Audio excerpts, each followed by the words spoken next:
Saudara-saudari terkasih di dalam Tuhan Yesus Kristus, semoga kita semua dalam keadaan sehat bersama keluarga. Saat ini marilah kita mendengarkan bacaan kitab suci dan renungan harian Senin 2 Agustus tahun 2021.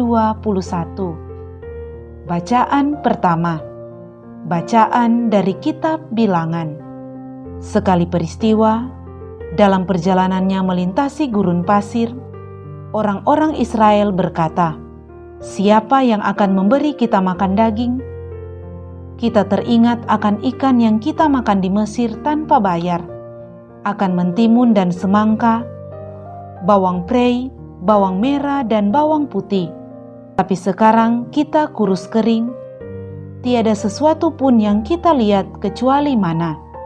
Adapun mana itu seperti ketumbar dan kelihatannya seperti damar bedola. Orang-orang Israel berlari kian kemari untuk memungutnya, lalu menggilingnya dengan batu kilangan atau menumbuknya dengan lumpang. Mereka memasaknya dalam periuk dan membuatnya menjadi roti bundar. Rasanya seperti rasa penganan yang digoreng. Dan apabila embun turun di tempat perkemahan pada waktu malam, maka turunlah juga mana di situ. Musa mendengar keluh kesah bangsa itu, sebab orang-orang dari setiap keluarga menangis di depan pintu kemahnya. Maka bangkitlah murka Tuhan dengan sangat, dan hal itu dinilai jahat oleh Musa.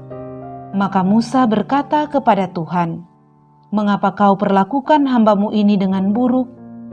Dan mengapa aku tidak mendapat kasih karunia dalam pandangan-Mu?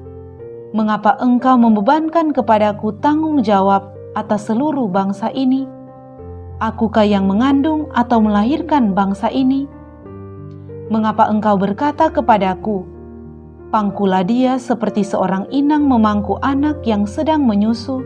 Bimbinglah dia ke tanah yang Kau janjikan dengan sumpah kepada nenek moyangnya. Dari manakah aku mengambil daging untuk diberikan kepada seluruh bangsa ini?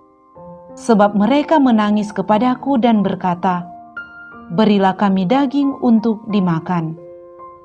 Aku seorang diri tidak dapat memikul tanggung jawab atas seluruh bangsa ini, sebab terlalu berat bagiku. Jika Engkau berlaku demikian kepadaku, sebaiknya Engkau membunuh aku saja. Jika aku mendapat kasih karunia dalam pandangan-Mu, janganlah kiranya aku mengalami malapetaka." Demikianlah sabda Tuhan. Syukur kepada Allah. Bacaan Injil. Inilah Injil Yesus Kristus menurut Matius. Dimuliakanlah Tuhan. Sekali peristiwa, setelah mendengar berita pembunuhan Yohanes Pembaptis, menyingkirlah Yesus.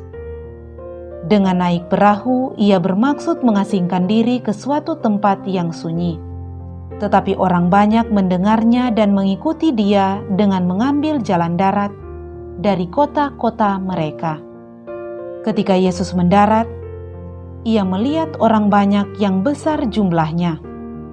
Maka tergeraklah hatinya oleh belas kasih kepada mereka, dan ia menyembuhkan mereka yang sakit. Menjelang malam, para murid Yesus datang kepadanya dan berkata, "Tempat ini sunyi dan hari sudah mulai malam. Suruhlah orang banyak itu pergi supaya dapat membeli makanan di desa-desa." Tetapi Yesus berkata kepada mereka, "Mereka tidak perlu pergi. Kalian saja memberi makan mereka." Jawab mereka, "Pada kami hanya ada 5 buah roti dan 2 ekor ikan." Yesus berkata, "Bawalah kemari." Lalu disuruhnya orang banyak itu duduk di rumput. Setelah itu ia mengambil ke-5 buah roti dan ke-2 ekor ikan. Sambil menengadah ke langit, diucapkannya doa berkat. Dibagi-baginya roti itu dan diberikannya kepada para murid. Para murid lalu membagi-bagikannya kepada orang banyak. Mereka semua makan sampai kenyang. Kemudian potongan-potongan roti yang sisa dikumpulkan sampai 12 bakul penuh. yang turut makan kira-kira 5.000 orang pria, tidak termasuk wanita dan anak. Demikianlah Injil Tuhan. Terpujilah Kristus. Saudara-saudari terkasih di dalam Tuhan Yesus Kristus, renungan kita di saat ini diberi judul Bersandar kepadanya Sang Roti Kehidupan. Saudara-saudari terkasih, makanan adalah salah satu kebutuhan pokok manusia. Betapa pentingnya makanan itu untuk keberlangsungan kehidupan manusia. Kedua pembacaan kita hari ini berbicara tentang makanan. Pada bacaan yang pertama, menceritakan tentang pengalaman bangsa Israel dalam perjalanan mereka menuju tanah perjanjian. Jarak yang jauh dan persediaan makanan yang semakin menipis membangkitkan keluh kesah di antara mereka. Mereka mulai mempersalahkan Musa dan Tuhan Allah. Atas keadaan tersebut, Tuhan Allah mengirimkan makanan bagi bangsa itu dalam bentuk mana, yaitu roti dari surga. Tersedianya makanan membuat bangsa itu diam sesaat. Namun ketika makanan itu mulai terasa membosankan, dan lagi ketika bayang-bayang impian akan makanan yang enak di Mesir kembali memenuhi hati dan pikiran mereka, maka bersungut-sungutlah kembali bangsa itu kepada Musa. Musa kemudian datang kepada Tuhan karena merasa tak sanggup menanggung keluh kesah bangsa itu. Ia mengadu kepada Allah yang memilihnya menjadi pemimpin bagi bangsa itu. Saudara-saudari terkasih, bacaan Injil kita hari ini juga berbicara tentang makanan.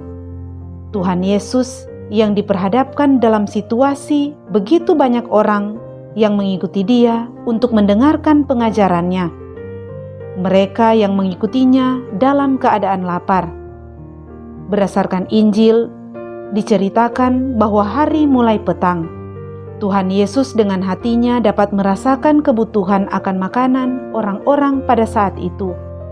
Tuhan Yesus meminta para murid-Nya untuk memberikan apa saja yang ada pada mereka kepadanya. Maka terjadilah oleh kuasa-Nya, Tuhan Yesus berdoa dan membuat roti dan ikan yang ada menjadi berlimpah-limpah. Tuhan Yesus memberi mereka makan, tidak saja cukup untuk mengenyangkan, tetapi berlimpah ruah. Saudara-saudari terkasih, suatu mujizat besar telah terjadi. Namun apa yang menjadi pesan firman untuk kita pada saat ini? Pesan firman itu bagi kita sebagai orang beriman adalah bahwa Tuhan Yesus tidak pernah mengecewakan mereka yang sungguh-sungguh mencarinya. Kasih sayang-Nya menunjukkan kedalaman cinta dan perhatian untuk umat-Nya. Saudara-saudari terkasih, orang yang mencari Tuhan Yesus dengan sungguh-sungguh akan menemukan Dia. Dia akan memenuhi bukan hanya kebutuhan rohani, tetapi juga kebutuhan jasmani setiap hari. Dialah roti hidup yang turun dari surga. Daripadanya kita memperoleh hidup. Tuhan Yesus mengenyangkan kita lewat santapan jasmani maupun rohani. Jika kita bersandar kepadanya Sang Roti Kehidupan dan hidup menurut teladan kasih-Nya, maka tentu kita tidak akan berkekurangan setiap harinya. Tuhan Yesus adalah jaminan kehidupan kita, Sang Roti Kehidupan. Sambil terus berjuang dalam kehidupan kita setiap hari, hendaklah kita selalu ingat pesan Tuhan Yesus dalam Injil Matius. Carilah dahulu kerajaan Allah dan kebenaran-Nya, maka semuanya itu akan ditambahkan kepadamu. Semoga demikian. Amin.